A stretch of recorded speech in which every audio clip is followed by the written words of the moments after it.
Hey everybody, this is Petey from the Spinner Rack, and today I want to talk about some of my Kickstarters that I've been looking into. I have some other ones that's still hot off the press that should be coming soon. I think just to quickly, I should have showed them, but I'm not going to do that. I'll get into it later. Right, so right now we have three things that I'm looking at that I'm just saying you guys should check out. Actually, they've already hit their goal. Mike Barron and Steve Rude's Nexus. This is a three-volume thing that's going on. The first volume is out, and it's a Deluxe Omnibus. Dark Horse had done these before, but this is even larger, and I can show you that. But let's watch the video, and then we'll get to the other two after that.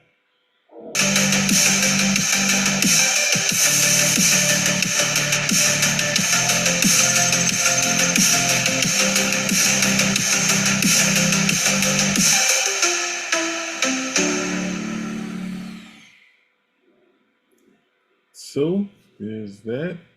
Just to give you a quick example, I think they show you. So they show you the early edition and then the new edition size-wise. So there you go. And Nexus is having in the crowdfunding market.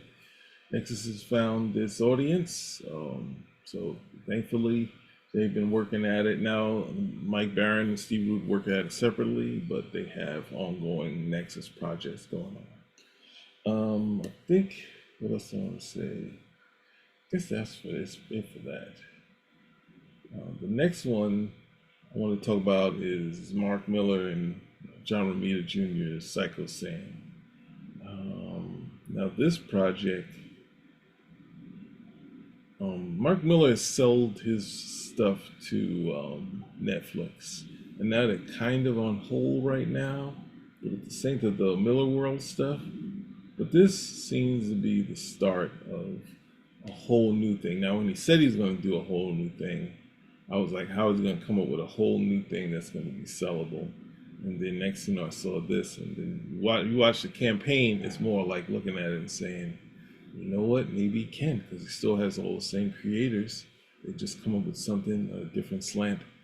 And since there was, kind of imaginary stories on genre type things, so what if you bring them back and do other type of genre stories? So this one looks like it's staying in the dark realm of Kick-Ass, but let's see what's going on. Psychic Sam. My name is Sam Nicoletti, and I see murders before they happen. A little voice tells me the killer's name and address. And if I stop them, I save a life. If I ignore them, an innocent human dies. What would you do in my situation?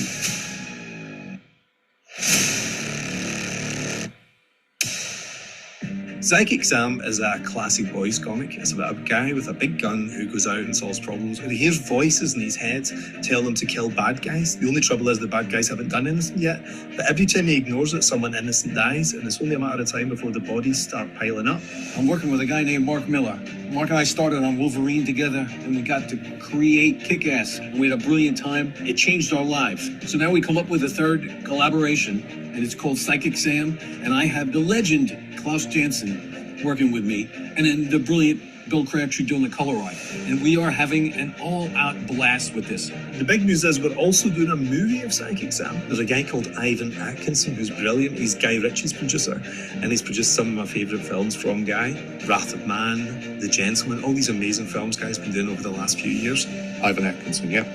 I'm excited to be teaming up with Mark Miller and his exciting new project, Psychic Sam. Mark and I have been talking about working together for a number of years, and have found the project that I think brings fascinating characters and action together, reminding me of the films I grew up loving. This is completely outside of Miller World and Netflix and all the stuff I've been doing for the last 20 years, really. None of those books will be affected, and all our new titles will still be out there every month. I just carved out a wee holiday for myself and thought I'd be doing something for maybe Marvel or DC again.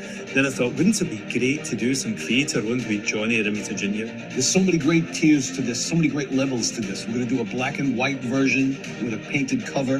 Done in the style of a 1970s Marvel magazine, beautifully packaged in that big magazine size format. There's hardcovers, there's t-shirts, there's trading cards, there's stickers. Spectacular stuff. You can also get written and drawn into the issues, which would be a lot of fun. I have to do justice to all of you.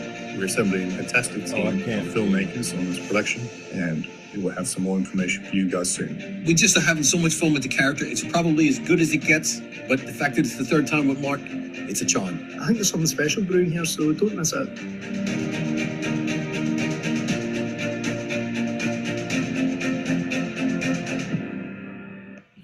And when I first saw this, it was kind of weird because that Grant Morrison was doing the big crossover. It's more re-teaming with him and Dan Mora, but I always kind of felt him and Dan Mora should have just kind of done something that's more genre, something that's more inclusive than Klaus. I think I said it in the other thing, and I think they probably should do some more independent thing. But this would put another wing. That would put another wing on this house. These guys have already connected to filmmakers, so now it might be a one-to-one thing for Mark Miller and John Romita Jr. But it's always good to see John Romita Jr. doing other stuff. And after initially being kind of second guessing of Mark Miller's intent and what he was doing, because they were so close to some stuff that I had seen, and even Kick-Ass was kind of tough because it was very similar to a spoof I was thinking up. And I thought, you know what? Some of the stuff is so obvious, like I shouldn't do this. And then it was like he did almost all of that, and I was like, man, I shouldn't have backed out of that idea. But it was only supposed to be a strip that was going to be so ridiculous. I could probably still do it, but I think I got five to eight strips ready for it. But they were very short, very cynical type of superhero Punisher type of thing. Someone putting on the thing and being a hero. And they had super silly villains, but I won't say what that is. I think I have one drawing. I don't know if I've kept it, but anyway, the last is Ultimate Oz. Now, the artist on this, Mike Deodato Jr., has been involved with complaining about Marvel and some of the rates, but he's been doing a lot of creator-owned stuff. He's done Expect the Unexpected with Ronda Rousey. He's done something with Charlemagne, with some Illuminati. No, that's someone else. Sorry, that's something else. I'm thinking of something else. That's not him. I think he has something else. I can't remember. So scratch that. I have that on the brain, which is not him. It was not him. The Illuminati tool. That's Dennis Cohen. But I think there's something else that he was doing, but here is his Oz with I'm not sure who the writer is. Let's see, creator.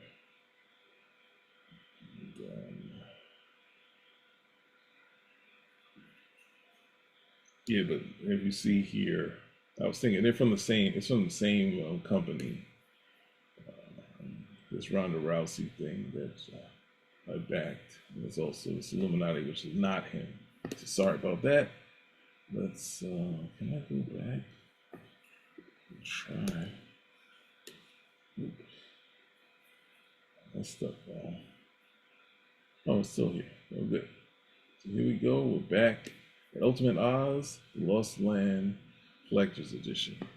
The Wizard of Oz is only the beginning, a sliver of an epic, untold universe.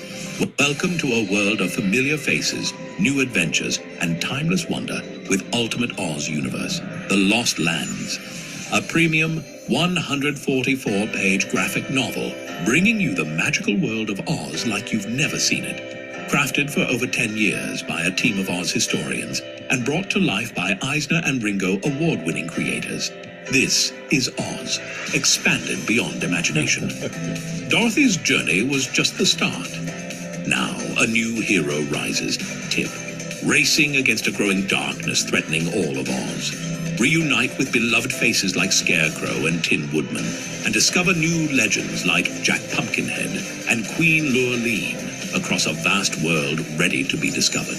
The most amazing thing for me was seeing how our artist, the incomparable Mike Deodato, was able to give us a whole new lens to look at this world. His designs for the world, for the characters, and the transformations are just mind-boggling.